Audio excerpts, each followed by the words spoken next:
Ya con nosotros se encuentra Zoila Vega Salvatierra, violinista, exdirectora de la Orquesta Sinfónica de Arequipa, musicóloga, catedrática de la Universidad Nacional de San Agustín y escritora. Precisamente en el transcurso de estos meses del 2025, ella ha publicado una novela, Cantan al hablar.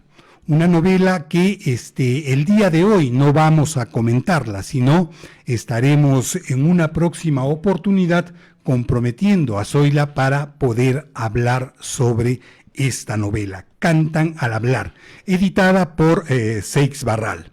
El día de hoy vamos a conversar con Zoila acerca de el último libro de este año. Esperemos que vengan algunos otros más. El libro es De la tristeza a la identidad, el yarabí peruano en las fuentes escritas de los siglos XVIII, XIX y XX. Zoila, muchísimas gracias por acceder a la invitación de Caja de Resonancia. No, a Caja de Resonancia por la invitación y darme la oportunidad de estar aquí conversando de este libro. Zoila, te diré de que ya desde el título yo tengo dos preguntas. La primera de ellas está relacionada a el subtítulo o lo que viene después del título en grande, el yarabí peruano en las fuentes escritas de los siglos XVIII, XIX y XX. El yarabí peruano, ¿por qué no el yarabí arequipeño? Porque la distinción entre regiones vino mucho después y no se refleja en las fuentes escritas. Los estilos locales se reflejan en las performances y se pueden escuchar en vivo o en la música grabada. Y esas no son fuentes escritas. Entonces, en cierto momento, porque este es un libro que se basó en una tesis doctoral, tuve que quitarle un capítulo que estaba dedicado precisamente al estudio de fuentes grabadas, pero ya me estaba yendo por las ramas. Entonces, un investigador tiene que saber, como el buen fotógrafo, limitar la realidad, enfocarla en el objeto preciso que desea estudiar. Entonces, en las fuentes escritas no se puede distinguir estilos locales, sobre todo en los siglos XVIII y XIX. Esos estilos se perfilan, se amalgaman y se consolidan recién en el siglo XX. Pero de la lectura del libro, el yarabí no solamente se daba en la región de Arequipa o en el Perú, sino también ha abarcado Bolivia, Argentina, Chile. Exacto. En ese sentido, ¿por qué no llamar el yarabí latinoamericano? Porque nuevamente me iría por una parte demasiado amplia. ¿Ya? Es verdad que varias de las fuentes se concentran en el yarabí arequipeño, en fuentes producidas en Arequipa, porque es la región que más ha documentado por escrito musicalmente el yarabí. Pero además, en Argentina, por ejemplo, se conservan muy pocas fuentes escritas. En Chile hay una variante de yarabí, que es el yarabí del cripto peruano, ¿no? El yarabí del norte grande, que se cantaba casi a escondidas entre la población descendiente de peruanos que sobrevivió a la chilenización. En Bolivia ha tenido suertes disímiles, entonces era demasiado amplio el marco de estudio. Por eso solo me enfoqué en fuentes peruanas, aunque por ahí hago algunas referencias. Pero en general el yarabí es una canción que ha sido muy diversa, muy socorrida y ha conocido distintas suertes en el continente. Y ahí la parte también referida al título de tu libro, de la tristeza a la identidad. Explícanos, ¿por qué es este tránsito de la tristeza a la identidad? Porque es un tránsito, pareciera, ¿no? Sí. Que va de la tristeza hacia la identidad. Hacia la identidad. Lo que sucede es que yo estaba muy angustiada porque no le encontraba un título adecuado a la entonces tesis. Esta fue una tesis doctoral en la UNAM. Y me sonaba muy aburrido y muy largo el yarabí peruano, sus avatares, sus desarrollos, sus identidades. Dijo, me parecía demasiado largo y había que no daban tanto espacio en la carátula de la tesis. Y había una frecuencia, había una constante en el estudio, y es que el yarabí siempre era triste. Y recuerdo mucho una vez haciéndole una entrevista a Juan Guillermo Carpio, por molestarlo, por hincarlo, más que por ignorancia, le dije, ¿y alguna vez has visto bailar un yarabí? Y claro, me mandó a freír monos a China, ¿no? Esto no se baila. Y esa expresión suya incluso la puse en una ponencia de la construcción de la corporalidad del yarabí, el yarabí no se baila, se puede juntar con otros géneros, huayno en Puno, tondero sobre todo en la costa, para, digamos, curarnos o sacarnos de encima la disforia del afecto, ¿no? De tanto llorar, bueno, ahora riámonos porque si no ya nos toca seguir deprimidos. Pero siempre la constante en el yarabí, en el triste, en el San Juanito, en la mulisa, es que es triste. Y no se baila, es una canción, no es una danza. Entonces esa es la primera, ¿cómo se llama? La primera característica. Y en el siglo XVIII esa característica estaba asignada preferentemente a las poblaciones oriundas, las poblaciones indígenas. El indígena es triste y por lo tanto el indígena canta yarabí. Es una falacia, evidentemente. Pero después esta canción triste se fue volviendo ya no de los otros, sino de nosotros, y empezó a expresarse como canción nacional y en algunas regiones como canción identitaria. Entonces por eso, entonces del afecto de la tristeza pasamos a la identidad. Así nació el título. Y en ese sentido, no existe, como también se lee en el libro, yarabí solamente triste, ¿no? Hay un yarabí eclesiástico, hay un yarabí teatral. Sí. ¿Cómo es esto? ¿Cómo es que finalmente se logra? Porque también hay esa identidad, ¿no? Yarabí es tristeza. Sí, yarabí siempre va a ser una canción que refleje el afecto triste. Pero la tristeza tiene diferentes aplicaciones. Creemos que la tristeza solo existe en el amor contrariado, que es el yarabí que hemos aprendido sobre Mariano Melgar, el siglo XIX, que es un siglo romántico. Pero en realidad el afecto de la tristeza tiene diversos matices, ¿no? Por ejemplo, cuando se da el yarabí religioso, estamos hablando de canciones o que hablan directamente de llanto, de dolor, pero también de afectos de contrición, de meditación, ¿no? De enfoque en mi moralidad, en mi diálogo con la divinidad. Entonces, el yarabí tenía una serie de características que hacían que el orante se conectara mejor con la divinidad a través de la pena y del arrepentimiento.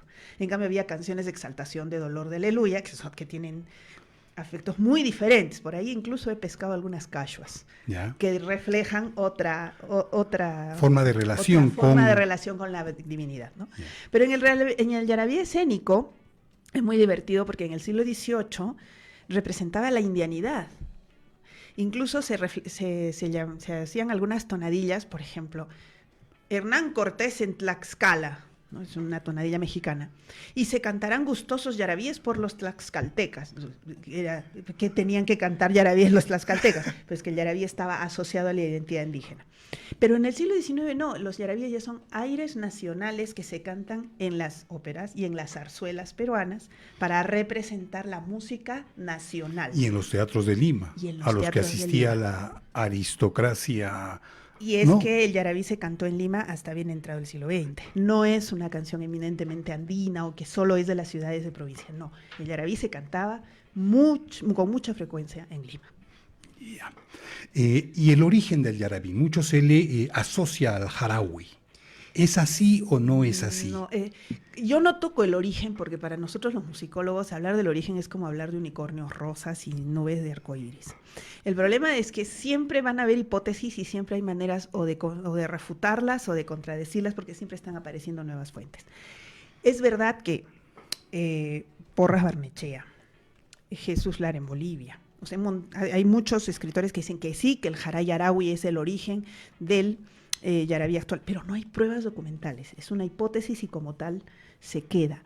No existe, y lo acaba de decir Julio Mendívil en un libro que acaba de publicar precisamente sobre que él se posiciona en contra de la tradición y tiene un capítulo sobre el jarawi, dice, es que no hay una conexión, está en los discursos históricos. Nos hemos inventado el origen del yarabí en el jarawi, pero no hay ni una sola prueba musical.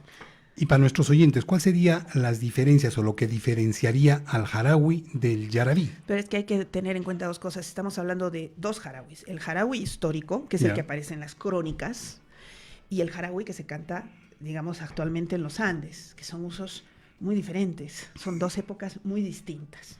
Entonces, del jarawi de los cronistas no hay una sola partitura, obviamente no hay grabaciones, no sabemos nada, pero sabemos sus utilidades y sus fines que eran muchísimos. El jarawi se utilizaba para muchas cosas en las sociedades precolombinas.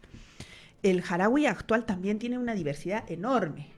a veces se canta exclusivamente por mujeres, se canta en fiestas, en pasajes ritos de pasajes, fiestas de trabajo, es decir, de acuerdo a la zona, tiene muchas aplicaciones. Existe el jarawi pentafónico, existe el jarawi en quechua. Entonces, relacionarlo, el pasado y el presente, solamente con esas comparaciones tan tenues, es muy osado. Sí hay la tendencia a creer que, como se llaman lo mismo, han permanecido inmutables, impolvosos e intocables durante 500 años. Y eso va contra toda concepción de la cultura, porque la cultura humana, por definición, es cambiante. Incluso en musicología a veces se nos enseñaba que si una cultura estaba absolutamente aislada, sí podías llamarla pura, ¿no? Que se había conservado pura. Pero ninguna cultura es estática. Por más aislada que esté, se transforma. Entonces es imposible que los géneros musicales se queden congelados en el tiempo y a veces apelamos sin que a además esa idea, se influyan entre ellos, ¿no? Entre ellos cuando dos personas se encuentran son dos culturas activas en intercambio. Y imagínate lo que pasa con pueblos enteros en transformación. Entonces es imposible pensar que un jarawi o un yarabí sea el remanente intocable de un pasado glorioso incaico al que debemos apelar. No se puede, o sea, por lógica eso es imposible. Y entonces, ¿cuál es el origen del yarabí? Esa pregunta no la puedo responder. Yo lo que digo es que hay una ¿Vendrá canción, un segundo libro para que la respondas? En realidad debe haberlo, porque desde que se terminó de hacer esta tesis vino la pandemia y nos sacudió. Tengo más información, he encontrado más fuentes, curiosamente las hemos encontrado en Europa, sobre recopilaciones, libros, cuadernos, y hay mucha mayor información. Sobre todo he seguido trabajando lo que es el yarabí escénico. ¿Podrías hacer un spoiler y decirnos ahora en Caja de Resonancia cuál es el origen del yarabí? Yo creo, esto es una hipótesis, y la voy a escribir así como los periodistas. Podría ser, en condicional, que sea una canción asociada al afecto triste, y por sus características sonoras se le asignó a la población indígena. Hay características sonoras que pudieran haber sido afines con la música indígena, pero que el español las oía tristes. O sea, culturalmente, en la cultura indígena no eran tristes, pero en español así. Eso se llama la teoría de los afectos de la polifonía española. Entonces la leyeron como triste. Y la asimilaron porque sus sonoridades, estoy hablando de élites mestizas y criollas, porque sus sonoridades eran diferentes de la española. Y en el siglo XVIII, comienzos del XIX, estamos en plenos procesos de construcción de una identidad alternativa a la española, son las guerras de independencia. Así es. Entonces, para no cantar lo mismo que canta el enemigo, tengo que recurrir a mis propias canciones. Y nada mejor que algo que yo creo que suene oriundo, incaico y antiguo. No olvidemos que las élites de la independencia se apropian del pasado incaico para reivindicar esa patria perdida, ¿no? Y después se alejan de ella, la rechazan y en se aras distancian. de la modernidad. Así para es, ¿no poder vincularse a un mundo mucho más contemporáneo. ¿Y cuál es la relación entre el yarabí y la, entre comillas, identidad arequipeña? Esa es otra. A mí, personalmente, yo tengo un sentido del humor muy especial. Y lo conocimos, lo conocimos. Me he peinado varias fuentes sobre yarabí del siglo XIX, y es curioso que sean arequipeños, Mateo Pasoldán, ¿no? Mariano de Rivero y Ustaris, los que empiecen a llamar al yarabí canción nacional. Son arequipeños los que ya le asignan esta idea de que esto no solamente es de los no españoles, sino que es de nosotros como peruanos, ¿no? Pero los arequipeños revalorizan el yarabí cuando en otras ciudades, por ejemplo, se pierde. Buenos Aires lo olvida. En Sucre se sigue cultivando, pero a principios del 20 también se deja de hacer. En la costa hay un olvido del yarabí a comienzos del siglo XX en favor de la llamada música criolla, que se siente más moderna, que se siente más local, y se relega el yarabí, digamos, al espacio andino. Entonces, las identidades locales se construyen también con base en la resistencia y la diferencia. Si en otros lugares se está yendo, para nosotros es motivo de orgullo conservarlo. Yo diría que el problema de Arequipa, y si es que no me van a quemar viva en la plaza, es que a veces le asignamos demasiada importancia al yarabí como expresión de la identidad, y sobre todo a Melgar, que lo hemos endiosado tanto, que si el yarabí no está escrito en la misma calidad de versos o en la misma versificación que usaba don Mariano, no sirve o no vale. Y esa es una de las cosas que también estoy buscando en este libro, que muchos de los poemas de yarabíes son de autores españoles, de autores mexicanos, o son canciones X puestas en ritmo de yarabí. Entonces, la versificación, la procedencia literaria es muy diversa. De hecho, Enrique Carrión Ordóñez ya lo ha dicho, el yarabí como forma literaria no existe. Son una serie de versificaciones que se musicalizan de cierta manera. Pero el yarabí sigue viviendo, se está extinguiendo, ya está muerto. Ya. Yo ahí tengo una seria discrepancia. Tengo colegas que lo que han dicho, sí, está muerto, incluso Enrique Escatimpache. Creo que no. Ya. Porque lo que ha cambiado es nuestra forma de escucharlo. Antes se componía, se cantaba y se compartía con los amigos. Ahora se graba y se escucha más. Mientras lo sigamos escuchando, va a seguir vivo. ¿Cuándo muere un género musical? Cuando nadie lo oye. Ya. Si yo digo ahora, ¿sabían que existía una habanera arequipeña o que existió alguna vez el mismis arequipeño o el gato arequipeño? Así como existe en el norte argentino, existió un mismis arequipeño. Mucha gente me dirá, no, jamás lo he escuchado. Ese género sí está muerto. Sí está muerto. Pero hace 200 años se bailaba en todas las tertulias. Flora Tristán nos habla del hondú, de boleros arequipeños, pero nadie se acuerda de eso. Eso sí está muerto, porque no trascendió en el tiempo. Y la gente dejó de usarlo, dejó de cantarlo y dejó de bailar. Pero viéndolo en perspectiva y en movimiento, obviamente hoy en día el yarabí arequipeño o el yarabí no es precisamente la música que más se toque. Posiblemente en algunos sectores se escuchará, pero que sea popular, que se esté difundiendo, que se esté... Teníamos la idea de que los géneros para poder vivir tenían que ser... todos debían escucharlo, tenían que ser homogéneos. Pero ahora ha cambiado tanto la forma de escuchar que cada uno tiene su playlist en su celular.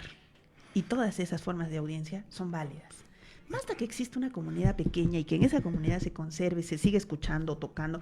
Se canta mucho en las casas. Y también el hecho de que la municipalidad siga generando los concursos te dice que está vivo. El día que no lo convoquen, el día que no lo canten, el día que no lo escuchen, ese día sí podemos poner la lápida y el ramo de flores. Y hay cantantes, composiciones que lo vienen alimentando. Sí. El otro día Pedro Rodríguez Chirinos anunció que acababa de componer un yarabí. Yo le tomaba el pelo porque unos días antes posteó en Facebook, el yarabí está muerto, RIP. Y unos días después dice, acabo de componer un yarabí. No está tan muerto, lo acabas de resucitar. Pero eso está bien. Entonces, no se escucha tan masivamente como en el siglo XIX o en los comienzos del siglo XX.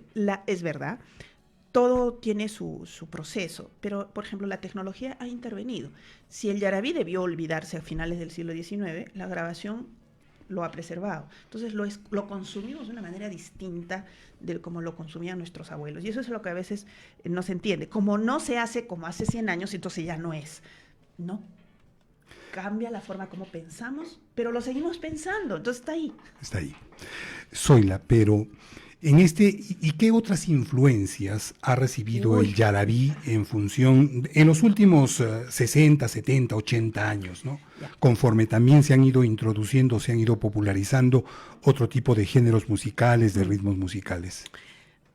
Ya, qué bueno. Pensé que me ibas a preguntar las influencias del yarabí desde que empecé el trabajo, porque han habido varias y son algunas muy, muy interesantes. Pero en los últimos años, brevemente, porque tampoco eso era lo contenido en el libro. Es que, eso ya viene en el segundo libro. No, pues eso viene en el segundo tomo. No en la segunda edición, en el segundo tomo. Es que, en primer lugar, la grabación, o sea, el hecho de fijarlo en un formato físico, lo cortó, lo hizo más breve, porque tenía que entrar en una pista de 2 a 3 minutos y los yarabíes antes tenían, y se cantaban todas las letras. Si tenía 18 letras, pues llorabas 18 estrofas. Entonces, en primer lugar, la duración. Segundo lugar, yo he notado que en las grabaciones, conforme avanza el siglo XX, se hace más lento el yarabí. Es una cosa que discutí también con Juan Guillermo, y Juan Guillermo, que era muy, muy, muy directo, me decía, lo que pasa es que estaban viejos y cantaban más lento, me decía, nos reímos mucho con eso, pero es interesante que las grabaciones de 1913 son más rápidas que las grabaciones de 1960. Y si escuchamos a cantores de yarabí en vivo, actualmente tienden a hacerlo mucho más lento. Segundo, la participación de la guitarra es mucho más importante ahora que antes. La guitarra ya dialoga con la voz, no solo la acompaña. Hay todo un desarrollo de la técnica de la guitarra. 3, el yarabí se ha bolerizado. Gracias a la influencia de los boleros, como del bolero mexicano sobre todo, el yarabí ahora se canta 3 voces.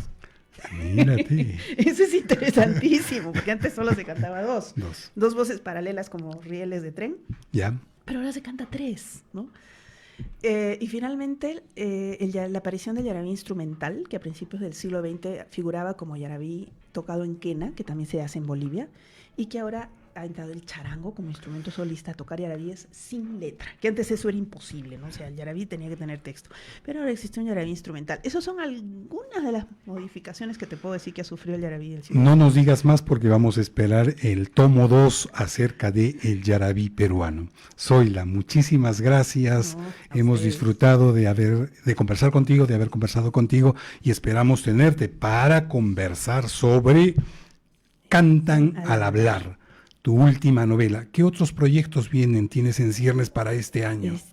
Para este año no, porque en realidad no estaba previsto que salieran 2 libros en un año, pero sí vienen 2 novelas más, una probablemente el año que entra ¿Ya? y otra el año subsiguiente. No te vamos a pedir que nos cuentes No. algo sobre lo que tratan, las vamos a esperar. Zoila, muchísimas gracias, un gusto haberte tenido esta mañana aquí en Caja de Resonancia. Un gusto, muchísimas gracias por todo. Hasta pronto.